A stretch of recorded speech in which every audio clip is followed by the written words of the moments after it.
Telugu Desam parliamentary party సమావేశం ప్రారంభమైంది. చంద్రబాబు అధ్యక్షతన జరుగుతున్న ఈ సమావేశంలో ఓట్ ఆన్ అకౌంట్ బడ్జెట్ సమావేశాల్లో అనుసరించాల్సిన వ్యూహంపై చర్చిస్తున్నారు.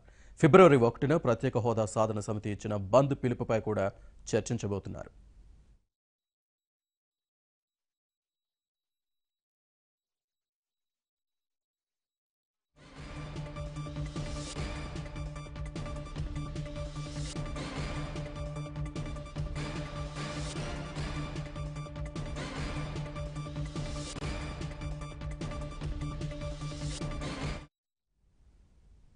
రాష్ట్ర ప్రయోజనాల కోసం కేంద్రంపై పోరాటానికి అందరినీ కలుపుకుపోతామంటున్నారు ఎంపీ అవంతి శ్రీనివాస్. అలాగే ప్రత్యేక హోదా సాధన కోసం సమితి బంద్కు ఎలా మద్దతు ఇవ్వాలనే దానిపై చర్చిస్తామంటున్న అనకాపల్లి ఎంపీ అవంతి శ్రీనివాస్తో మా ప్రతినిధి రామారావు ఫేస్ టు ఫేస్.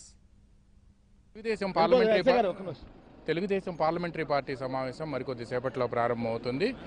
పార్లమెంట్లో అనుసరించాల్సిన వ్యూహంపై ఈరోజు సమావేశంలో చంద్రబాబు ఒక వ్యూహాన్ని ఖరారు చేయబోతున్నారు. ఎంపీలంతా కూడా ఈ సమావేశానికి హాజరవుతున్నారు. మనతో మాట్లాడేందుకు అనకాపల్లి ఎంపీ అవంతి శ్రీనివాస్ గారు ఉన్నారు. శ్రీనివాస్ గారు, ఎటువంటి వ్యూహంతో ముందుకు వెళ్తున్నారు? ఓట్ ఆన్ అకౌంట్ బడ్జెట్ సమావేశాలు ప్రారంభం కాబోతున్నాయి. తెలుగుదేశం వ్యూహం ఎలా ఉండబోతుంది? ఇప్పుడు రాష్ట్ర ప్రజలందరికీ తెలుసు, దేశ ప్రజలందరికీ తెలుసు. ఆనాడు అవిశ్వాస తీర్మానం పెట్టాం, మనకి స్పెషల్ స్టేటస్ అన్నారు, స్పెషల్ ప్యాకేజ్ అన్నారు. అన్ని రాష్ట్రాలు చేసినా మాకు ఇస్తాం 42%. ఆనాడు మీరు ఏం చెప్పారు? మీరే చేశారు చట్టం. 5 ఏళ్ళు ఇవ్వాలని కాంగ్రెస్ పార్టీ చెప్తే మీరు 15 ఏళ్ళు ఇవ్వాలని చెప్పారు మీరు ప్రత్యేక హోదా. ఎందుకంటే ఒక లెవెల్ ప్లేయింగ్ ఫీల్డ్ రాదని. కాబట్టి ఇప్పటికైనా ఇది ఆఖరి బడ్జెట్. సరే 4 బడ్జెట్లు 5 బడ్జెట్లు పెట్టారు, అయిపోయింది. మిమ్మల్ని బ్లేమ్ చేయట్లేదు. మీరు రాష్ట్ర ప్రయోజనాలు దృష్టిలో పెట్టుకుని మేము కూడా భారతదేశంలో భాగమని గుర్తించి తప్పనిసరిగా మీరు రాష్ట్రానికి ఏ రకంగా మీరు న్యాయం చేయగలరో, ఫైనాన్షియల్ అన్యాయం జరిగింది, దానికి మీరు న్యాయం చేయాలని మిమ్మల్ని కోరుతున్నాం. తప్పనిసరిగా మా అధ్యక్షుల వారి ఆదేశాల ప్రకారం రాబోయే రోజుల్లో ఎట్టి పరిస్థితుల్లో కూడా రాజ్యాంగ పోరాటం చేస్తామని తెలియజేస్తున్నాం. అయితే మీరు ఈవీఎంల మీద కూడా పెద్ద చర్చ జరుగుతుంది, దాని మీద కూడా ఈరోజు ఎజెండాలో ఉంది. అవును, ఎందుకంటే చూశారు మీరు, మొన్న సైంటిఫిక్గా ప్రూవ్ చేశారు. ఈవీఎంలు ఎక్కడా కూడా ప్రపంచాల వాట్ల మనకెందుకు అసలు ఈవీఎంలు చెప్పండి. కాదండి, అయితే 1 గంట సేపు లేట్ అవుతుంది. ఆ సాఫ్ట్వేర్ ఉంది, అదంతా హైజాక్ చేస్తున్నారు, అది ఇది అని చెప్తున్నారు.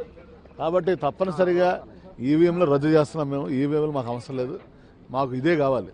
ప్రత్యేక హోదా సాధన సమితి బాయ్కాట్కు పిలుపు 1వ తేదీన నిరసన వ్యక్తం చేయాలి ఏపీలో అని చెప్పింది.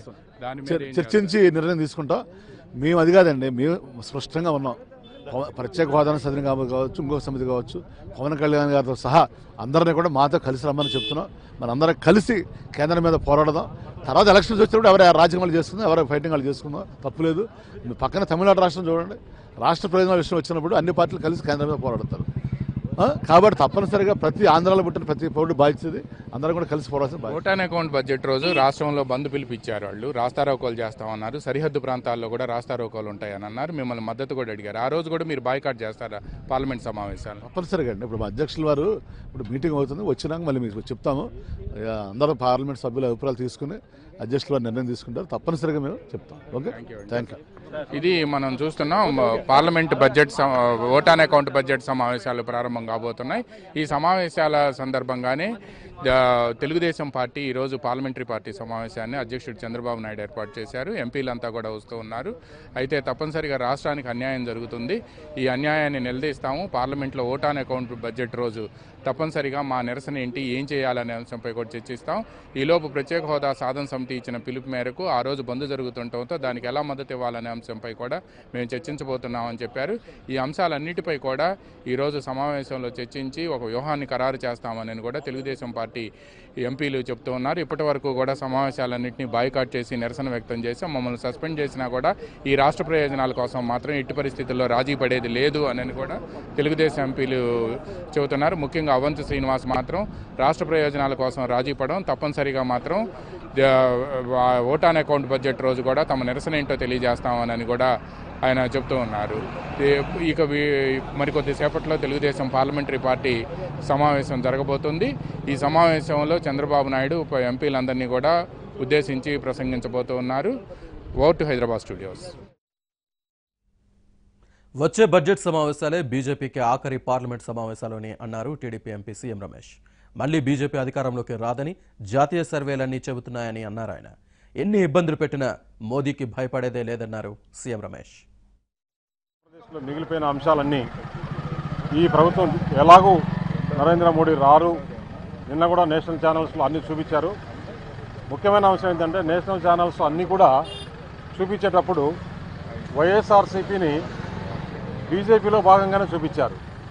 ఇప్పటికి కూడా వైఎస్ఆర్సీపీ దీనికి ఏమి సమాధానం చెప్తారని చెప్పి తెలియజేస్తున్నా.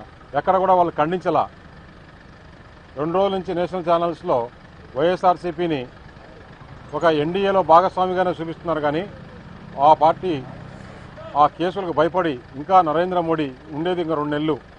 ఆ 2 నెలల కోసం ఇప్పుడైనా కానీ ఆంధ్రప్రదేశ్ ప్రయోజనాలు మీరు తాకట్టు పెట్టకుండా మీరు కూడా గట్టిగా ఆంధ్రప్రదేశ్ ప్రయోజనాల గురించి అడగాలని చెప్పి తెలియజేస్తూ ఈ సమావేశాలు అయిన తర్వాత మళ్ళీ మీడియాకు కూడా వివరించడం జరుగుతుంది. నేను ఒకటే చెప్తున్నా, భారతదేశంలో ఎక్కడ కూడా నరేంద్ర మోడీకి మంచి గాలి ఎక్కడ వీయట్లా. ప్రతి రాష్ట్రంలోనూ మరియు ముఖ్యంగా సౌత్ ఇండియాలో అయితే ఎక్కడ కూడా సౌత్ ఇండియాలో కర్ణాటక, కేరళ, తమిళనాడు, ఆంధ్రప్రదేశ్, తెలంగాణలో కనీసం ఒక 5-6 సీట్లు వచ్చే దరిదాపులు కూడా ఎక్కడ కనపట్లా.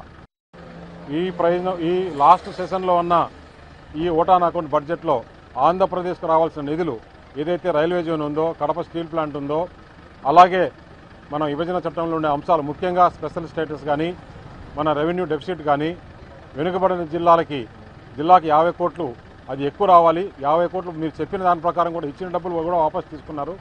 అలాగే స్టేట్కు రావాల్సిన నిధులన్నీ కూడా ఆఫ్ చేసి ఇక్కడ ఏదైతే ప్రభుత్వం బయట బ్యాంకుల్లో లోన్ తీసుకుని కూడా పర్మిషన్ ఇవ్వట్లేదు. ఇవన్నీ కూడా వచ్చే సమావేశాల్లో తెలుగుదేశం పార్టీ తీవ్రంగా పోటీ చేస్తుంది. మరి వైసీపీ ఏం చేస్తుందో నిన్న చూపించిన ఛానల్స్ ప్రకారం మీరు స్పందించి మీరు కూడా ఆంధ్రప్రదేశ్ ప్రయోజనాల కోసం ఈ లాస్ట్ సీజన్ కాబట్టి మీరు కూడా ఆంధ్రప్రదేశ్ ప్రయోజనాల కోసం పోరాడాలని చెప్పి కోరుతూ మీ కేసులు ఈ 2 నెలల్లో ఏమి చేయలేరు, దానికి భయపడాల్సిన అవసరం లేదని వారికి చెప్తున్నాం. ఈ సమావేశం అయిన తర్వాత కూడా సమావేశంలో ఏం జరిగింది కూడా మళ్ళా ముఖ్యంగా మీకు అన్ని వివరాలు చెప్తాం. నిన్న మొన్న చూసాం ఏదైతే ఈ పసుపు కుంకుమ ప్రోగ్రాం నిన్న కడపలో బ్రహ్మాండంగా జరిగింది. మహిళలు చాలా ఉత్సాహంగా ఉంది. ఈ పెన్షన్లు కానీ దీన్ని కానీ చూసి వైఎస్ఆర్ పార్టీ జంబేలెత్తిపోతుంది. ఏదైతే ఈ బీజేపీ పార్టీకి అనుకూలంగా మీరు చేస్తున్నారో, ఈ రాష్ట్రంలో బీజేపీ అన్యాయం చేస్తే వారి ఈ విధంగా చేసేదానికి కారణం కూడా వైఎస్ఆర్